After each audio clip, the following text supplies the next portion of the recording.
பாசிச பாஜகவுக்கு தேர்தல் பிரச்சாரம் செய்வதாக நினைத்துக் கொண்டு நமக்கு செய்து கொண்டிருக்கிறார். ஒன்றிய பாசிச பாஜகவை எதிர்த்து தமிழ்நாடு என்றைக்கும் போராடும். எப்படியாவது தமிழ்நாட்டில் இந்தியை திணிக்க இன்னைக்கு வரைக்கும் முயற்சி பண்ணிட்டு இருக்கு ஒரு கும்பல். அதிமுகவை மிரட்டி அவங்களோட தோல் மேல ஏறிக்கிட்டு இன்னைக்கு சவாரி செஞ்சுட்டு தமிழ்நாட்டுக்குள்ள நுழைய பார்க்கிறாங்க.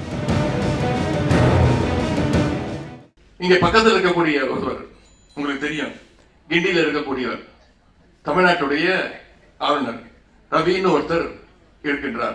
நம்முடைய நண்பர் தான் அவர். அவர் தேர்தல் பிரச்சாரத்தை ஆரம்பித்து விட்டார். பாசிச பாஜகவுக்கு தேர்தல் பிரச்சாரம் செய்வதாக நினைத்துக் கொண்டு நமக்கு செய்து கொண்டிருக்கிறார். ஒரு 3 நாட்களுக்கு முன்பு ஒரு நிகழ்ச்சிக்கு போய் பேசியிருக்கிறார். தமிழ்நாடு போராடும், தமிழ்நாடு வெல்லும் அப்படின்னு தமிழ்நாட்டுக்கு எங்க போனாலும் இதே குரலாக இருக்கிறது. எந்த சபத்தை பார்த்தாலும் இதே எழுதி வச்சிருக்கிறீங்களே, யாரை எதிர்த்து போராட போறீங்க அப்படின்னு ஒரு கேள்வியை கேட்டிருக்கிறார். நான் ஏற்கனவே அவருக்கு ஒரு பதில் சொல்லியிருக்கின்றேன். திரு ஆளுநர் ரவி அவர்களே, உங்களோடு தான் தமிழ்நாடு போராடும், உங்களை வென்று காட்டுவோம். பெரியார் தொண்டர்கள் நிறைந்திருக்கிற இந்த அரங்கத்தில் நான் இன்னும் அழுத்தம் திருத்தமாக சொல்ல விரும்புகின்றேன்.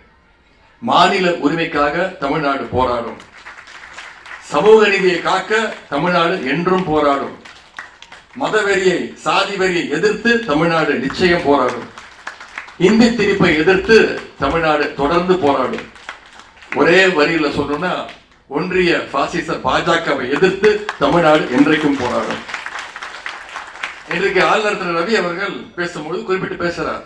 அவர் தமிழ் கத்துக்கிறாரா, தமிழ் கத்துக்க முயற்சி எடுத்துக்கிட்டு இருக்கிறாரா. நீங்க தமிழ் கத்துக்கணும்னு முயற்சி பண்றீங்களே, அதுக்கு தமிழ்நாடு போராடினதுதான் முக்கியமான காரணம். அன்னைக்கு தமிழ்நாடு போராட்டம் இருந்திருந்தா ஆளுநர் ரவி அவர்கள் இன்னைக்கு தமிழ்ல பேசியிருக்க மாட்டார். நாமெல்லாம் ஹிந்தியில பேசிட்டு இருந்திருப்போம். இன்னைக்கு இந்தி திணிப்புக்கு எதிரான உணர்ச்சியை இந்தியாவிலே தமிழ்நாட்டில் முதன்முதலாக உருவாக்கியவர் தான் தந்தை பெரியார் அவர்கள். 1937 தந்தை பெரியார் தான் இந்தி திணிப்புக்கு எதிரான முதல் போராட்டத்தை தமிழ்நாட்டில் தொடங்கி வச்சார். அப்ப தொடங்கி இப்ப வரைக்கும் எப்படியாவது தமிழ்நாட்டில் இந்தியை திணிக்க இன்னைக்கு வரைக்கும் முயற்சி பண்ணிட்டு இருக்கு ஒரு கும்பல்.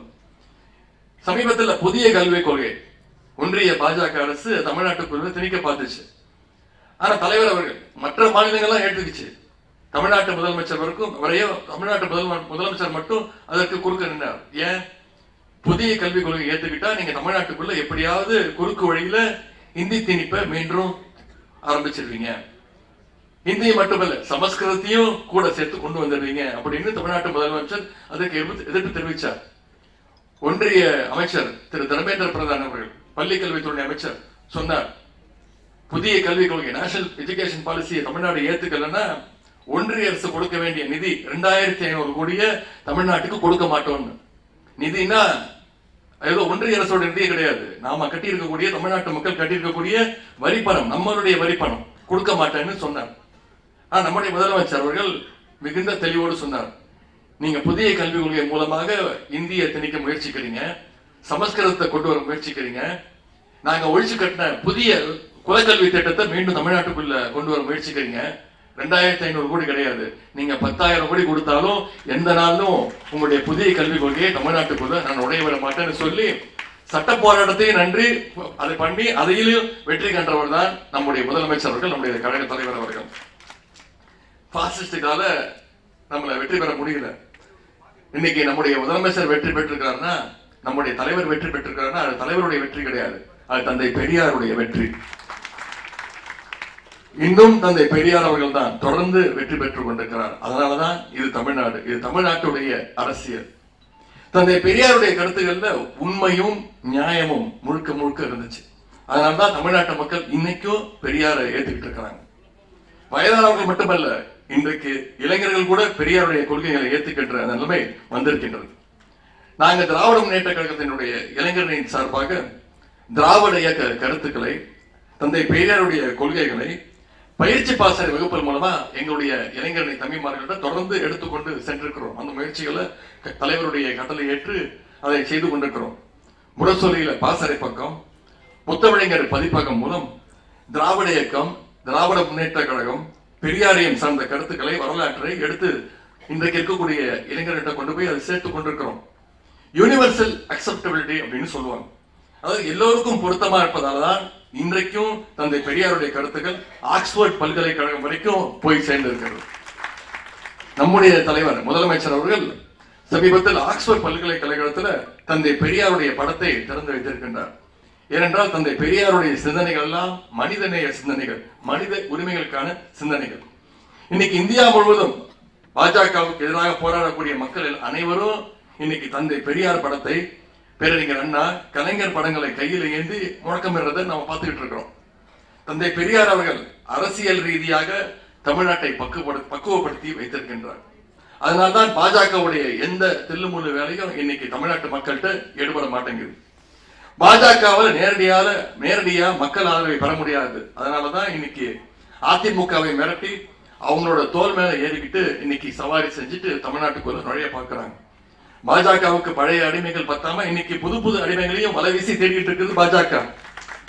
எத்தனை அடிமைகளுடைய துணையோடு வந்தாலும் பாஜக வந்தாலும் தமிழ்நாடு சுயமரியாதை மண் என்பதை 2026 சட்டமன்ற தேர்தல் மீண்டும் முடிவு செய்து அவங்களுக்கு நிரூபித்து காட்டும். இன்னைக்கு அதிமுகவோட நிலைமை என்ன? திரு எடப்பாடி பழனிசாமி அவர்கள் இன்னைக்கு அதிமுக வாடகை எடுத்து இன்னைக்கு அந்த கட்சியை உள்வாடகைக்கு கொடுத்திருக்கிறார். இன்னைக்கு நம்ம சுயமரியாதை இயக்கத்துடைய நூற்றாண்டை கொண்டாடி கொண்டிருக்கிறோம். ஆனா திரு எடப்பாடி பழனிசாமி அவர்களுக்கு சுயமரியாதைனா என்னன்னு கூட தெரியாது. கார் மாறி போனா கூட பரவாயில்ல, விழுகிற காலையும் மாத்தி உள்ளவர் தான் திரு எடப்பாடி பழனிசாமி அவர்கள். தந்தை பெரியார் அவர்கள் ஊட்டிய சுயமரியாதை உணர்ச்சி நம்மளுடைய மக்களுக்கு இருக்கின்ற வரை தமிழ்நாட்டை என்றைக்கும் அவர்களால் தொட்டு கூட பார்க்க முடியாது. தமிழ்நாடு முழுக்க நான் சுற்றுப்பயணம் செல்கின்றேன், இளைஞர்களை சந்திக்கின்றேன், இளைஞர்களை சந்திக்கின்றேன், கழகத்தினரை சந்திக்கின்றேன், அவங்களோட புகைப்படம் எடுத்துக்கின்றேன். ஆர்வம் மிகுதியில் அத்தனை பேரும் என்னோட புகைப்படம் எடுத்துக்கும் போது செல்ஃபி எடுத்துக்க முயற்சி செய்வாங்க. அப்ப நான் அவங்ககிட்ட சொல்லுவேன், தம்பிங்களா நமக்கு செல்ஃபி முக்கியம் கிடையாது, செல்ஃபியோட முக்கியம் செல்ஃப் ரெஸ்பெக்ட் அப்படின்னு சொல்லுவேன். அதுதான் தந்தை பெரியார், பேரறிஞர் அண்ணா, கலைஞர் நமக்கு கற்றுக் கொடுத்த பாடம். ஐயா ஆனைமுத்து அவர்கள் எழுதிய கட்டுரை ஒன்றில் எழுதியிருக்கிறார், பெரியார் வென்றாரா என்று கேட்டுவிட்டு அதற்கு அவரே பதில் சொல்கின்றார். பெரியார் தோற்றார் என்று சொன்னோம்னா அது ஒட்டுமொத்த தமிழர்களுடைய தோல்வி என்று அர்த்தம்னு திரு ஆனைமுத்து அவர்கள் ஒரு கட்டுரையில் எழுதியிருக்கிறார். எனவே தந்தை பெரியார் அவர்கள் எப்பொழுதும் வெல்வார், பெரியாருக்கு தோல்வியே கிடையாது.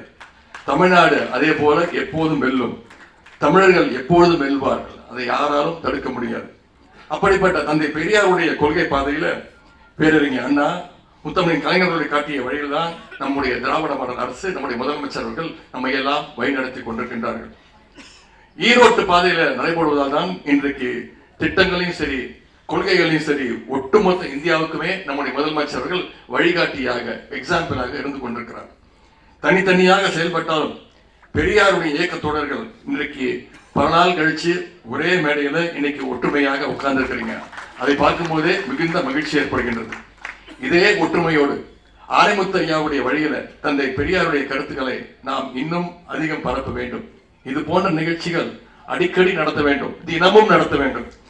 அப்படி நிகழ்ச்சி நடத்தினீங்கன்னா நிச்சயம் எப்பெல்லாம் கலந்து கொள்ள முடியுமோ, இங்க இருக்கக்கூடிய அண்ணன் சுபவி இருக்கட்டும், அண்ணன் ராமகிருஷ்ணன் இருக்கட்டும், எப்பொழுதெல்லாம் எங்கிட்ட தேதி கேட்டிருக்கிறாங்களோ அப்பொழுதெல்லாம் நான் எந்த தயக்கமும் இல்லாம முதல் இந்த நிகழ்ச்சியில் உங்க நிகழ்ச்சியில் நான் கலந்துக்கிறேன் அப்படின்னு கலந்து கொண்டிருக்கிறேன். அதே உணர்வோடு தான் இன்றைக்கு இந்த நிகழ்ச்சியில் கலந்து கொண்டிருக்கிறேன். ஏன்னா எப்போதும் இல்லாத அளவிற்கு தேவையா இப்ப இந்த மாதிரி நிகழ்ச்சிகள் நமக்கு தேவைப்படுது. கொள்கையற்ற ஒரு இளைஞர் கூட்டம் இப்பொழுது உருவாகி இருக்கிறாங்க.